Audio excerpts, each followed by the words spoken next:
Assalamu alaikum warahmatullahi wabarakatuh. Mo wo àwọn fídíò kan tí àwọn bàbá kan lọ kóra àwọn jọ tán náà roboto àbí kí náà pera wọ roboto of Ogbomọṣọ torí àwọn èèyàn yìí ṣe rọ́bítọ̀ yìí ń ṣàbòsí. Tẹ́ bá lọ wo àwọn rọ́bítọ̀ wa ní ilẹ̀ Yorùbá, àwọn bàbá náà kì í ṣàbòsí. Mo wá rí àwọn bàbá ẹ̀yin àgbàlagbà yìí.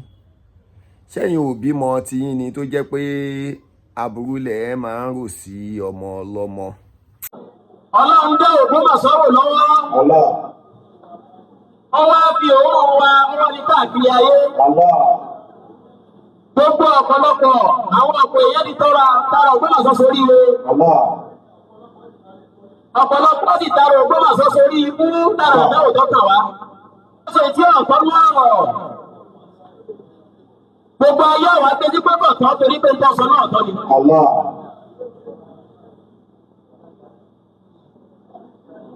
Wọ́n fi nǹkan síbi tí ó tọ́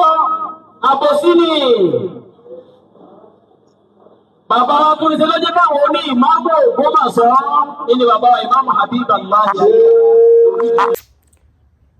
Pàápàá bàbá tó ń sọ̀rọ̀ bàbá yìí mo sì wo wọn irun funfun ti kún gbogbo ògbọ́n wọn àgbàlagbà sí ni wọ́n. Gbogbo wọn bàbá wa tí wọ́n ń wé láwà nílànà tí wọ́n ń jẹ́ bàbá wa lámúnigun bàbá wa lágbàjì gbogbo wọn bàbá yìí dáadáa ni wọ́n ń fi láwà ní ṣe. Gbogbo ẹ̀yin bàbá tẹ́ wà nílùú Ògbómọ̀ṣọ́ yìí kí ló dé ńgbà tí wọ́n sọ wípé ìmọ̀ọ́mù ààfin tẹ́yìn wá ń pè ní ìmọ̀ọ́mù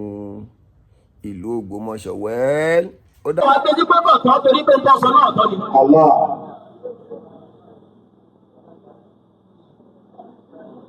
Wọ́n fi nǹkan síbi tí ó tọ́ àbòsí ni. Bàbá wa tún ṣe lọ́jọ́ káwọn oní Imam Ogbomọṣọ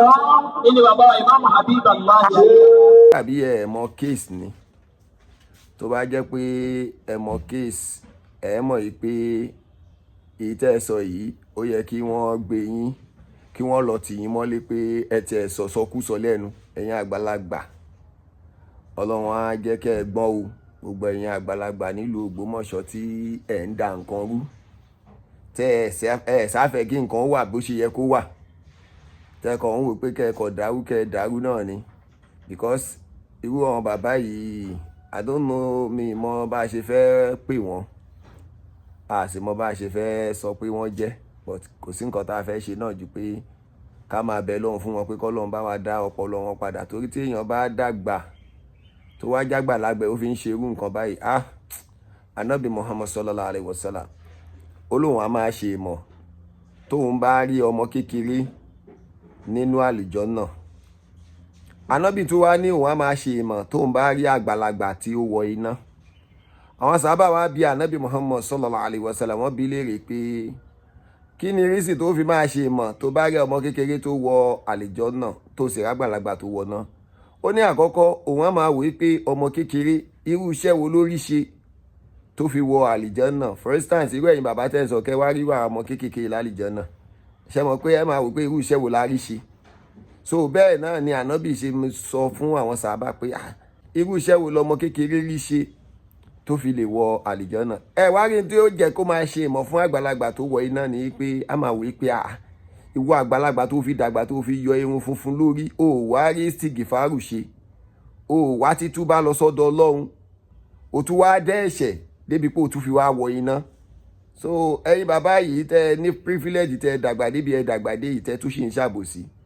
Ibo ni ká wá pe ọ̀rọ̀ yín sí báyìí ṣé inú náà ni ká pè sí ní àbálìjánà torí gbogbo yín tẹ́ ń ṣàbòsí Imam Ògbómọ̀ṣọ́ yìí kò sí ohun tẹ́ ẹ fẹ́ rí kò dẹ̀ sí ohun tẹ́ ẹ fẹ́ gbà ju pé kẹ́ ẹ wọ náà lọ. Torí ẹni tí bá ti ń ronú pé kẹ́ni tó ga ó jábọ́ yóò padà wọ náà ni òun nìkan kan àtàwọn ẹbí rẹ̀. So gbogbo àwọn ọmọ yín náà kò sí ohun tí wọ́n padà rí náà ju wípé kí wọ́n máa rátakò láyé lọ nínú sàárẹ̀ àtọjọ́ gbèdé àlùkìámọ̀ torí pé Imam Ògbómọ̀ṣọ́ ó wá láti wá tọ́ yín sọ́nà ni. Wọ́n sọ Friday tí wọ́n ní pé kó ní kálukú wa má dúró ká má dúró lórí sànàwí ká má dúró lórí pé mo ti kàwé díẹ̀ jẹ́ ń dúró kí gbogbo wa tẹ̀síwájú torí pé lẹ́yìn ọ̀la kan sì ń bọ̀ tí ń já sí wípé gbogbo owó àwa tá a rò pé mo ní SSCE mo ní sànàwí mo ní kí la tún níyẹn náà NCE pé kò ní ṣeé ṣe mọ́ lẹ́yìn pé kéèyàn ó kàwé dáadáa kó bá ayé ti kú ò níbi sánáwì tó ké tó jókòó yẹn o tó òkú ń fẹ́ gbọ́ ayé kú ò bẹ́ẹ̀ o ilẹ̀ Yorùbá ti yàtọ̀ o fẹ́ jẹ lè mámù àbí má kàn jókòó o fẹ́ jẹ mùfásírù má jókòó ẹnìkan ò ní fi irú ẹ jẹ mọ́ nígbà tí ó bá dọjọ́ iwájú o wọn ò ní fi irú ẹ jẹ mọ́ o gbogbo ìlú ti lajú o ó ti kú ò bẹ́ẹ̀ o múra o ó dàbí tó ti ń ṣàṣàlátù àwọn òtò yọ ní mísọ́nà àṣàlátù tán bá ti rẹ́ lómi bó ṣe jẹ́ nìyẹn tó ò bá múra tí awọ rẹ̀ ò bá ká ojú ìlú ṣẹ́mìíràn ẹlẹ́ha ọlọ́mọ bá tí wọ́n jẹ́ láíláí wala la ilaha illallah. a mọ̀ pé o fẹ́ jẹ́ mọ́ọ̀mù ládùúgbò yín o fẹ́ jẹ́ mọ́ọ̀mù nínú ilé yín ilé wa ni mọ́ọ̀mù kan o ní sẹtífíkẹ́ẹ̀tì tó yanrantí àgbàgbé pé sànàwí nìkan o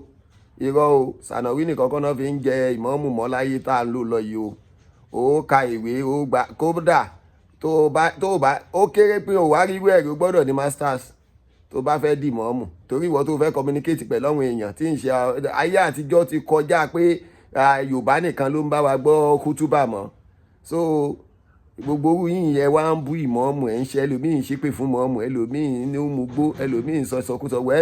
ọ̀rọ̀ mọ́ọ̀mù ò lè jọ mí lójú wọ́n pe ànábì náà ní wèrè wọ́n sì ní ànábì náà onígbó ni ó fa nǹkan ni so tí a bá wá rí èèyàn lónìí tó ń sọ pé mọ́ọ̀mù ń mú gbó lórí ọ̀rọ̀ tí wọ́n sọ dáadáa wọ́n sọ bẹ́ẹ̀ fún ànábì Muhammad náà lánàá sallallahu alaihi wasallam tó gbogbo ẹ̀yin bàbá yìí Ọlọ́run á jẹ́ kẹ́ ẹ gbọ́n Ọlọ́run á jẹ́ kí làákàyè yín ó sẹ́ẹ̀tì bí ó bá wá sẹ́ẹ̀tì tó jẹ́ inú sáré ní làákàyè yín ti wá padà sẹ́ẹ̀tì dó aga sí pé ntẹ́ gbìn òun lẹ́ka wọn ní ká mọ́ tó dé inú tó dáa ntẹ́yàn bá gbìn ló máa ká o so èèyàn ní gbàlùbọ́sà kó ká ẹ̀fọ́ gbogbo ìtẹ́yìn ṣe fún mọ́mú Ògbómọ̀ṣọ́ yìí àwọn ìran yín máa padà jẹ́ lọ́la o èyí ń ṣèpé o so kọ́lọ́run kó jọ kó má ṣàlàyé gbàdúrà bàbá wa Ìmáàmù gbogbo ìlú Ògbómọ̀ṣọ́ ṣéwù Ọlọ́run jẹ́ ká rí bàbá pẹ́ Ọlọ́run ní jẹ́ ó bàjẹ́ bàbá wa ẹ fọkàn balẹ̀ kò sí tí ó ṣẹlẹ̀ wọ́n ṣe máa dára wọn láàmú ní ọwá lọ fọ́ọ̀mù rọ́bítà ọ̀nà wọn ṣẹ̀rí akéde kan rọ́bítà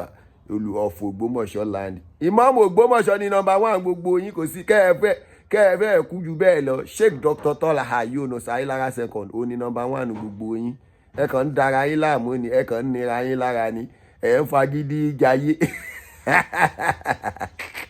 bàbá wa mọ́ gbogbo ìlú Ògbómọ̀ṣọ́ ṣéwù Ọlọ́run ní jẹ́ kó bàjẹ́ fún yín kò sì ní dàrú fún yín mo wá fẹ́ fi àkókò yìí mo fẹ́ fi dúpẹ́ lọ́wọ́ alájà wa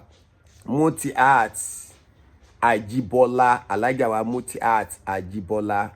we really appreciate you gbogbo wa là ń dúpẹ́ lọ́wọ́ yín torí pé support tí ẹ̀ ń fún wa lórí pé kí iṣẹ́ tá a gbé dání kó lè máa tẹ̀síwájú Ọlọ́run ní jẹ́ ó bàjẹ́ fún yín o Ọlọ́run ní jẹ́ ó dàrú fún yín àtẹ̀mí àti gbogbo àwọn akẹgbẹ́ mi là ń kí yín pé ẹ ṣé àdúpẹ́ púpọ̀ lọ́wọ́ yín Ọlọ́run sì ní jẹ́ ó bàjẹ́ fún gbogbo wa lápapọ̀ àti gbogbo ẹ̀yin náà tẹ́ ẹ fẹ́ sọ́pọ́ọ̀tì àtẹ̀yin tẹ́ ẹ fàdúrà sọ́pọ́ọ̀tì wa àtẹ̀yin tẹ́ ẹ dúró lórí pé Kàbísọ́lá media Kàbísọ́lá TV òdodo ló gbé dání tẹ́ sì dúró pẹ̀lú wa Ọlọ́run ní jẹ́ ó bàjẹ́ fẹ́ ní kankan wa ọlọ́lá haúlá wàlá kùwọ́tà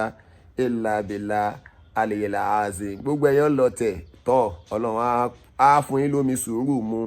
sọlọ́run ní jẹ́ ó bàjẹ́ bàbá wa ọba Gáǹdì Afọlábí mọ gẹ̀gẹ̀ kábíyèsí Ọlọ́run ní jẹ́ ó bàjẹ́ fún yín o bàbá wa ọba ìlú ò ní túmọ̀ yín lórí o ẹ̀ ní rí wàhálà ẹ̀ ní rí dààmú bàbá wa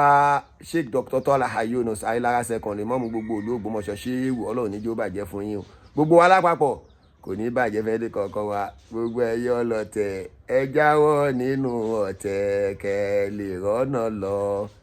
gbogbo ọlọ́tẹ̀ ẹ jáwọ́ nínú ọ̀tẹ̀ kẹ́ lè rọ́nà lọ Olúṣínà Ayélára Ṣéèkì Tọ́lì Àtù òun lọ̀gá gbogbo wa ẹ jáwọ́ nínú ọ̀tẹ̀ kẹ́ lè rọ́nà lọ subhana rabbika rabbil izzati amma yasifun wassalamu ala al-mursalin walhamdulillahi rabbil alamin assalamu alaikum.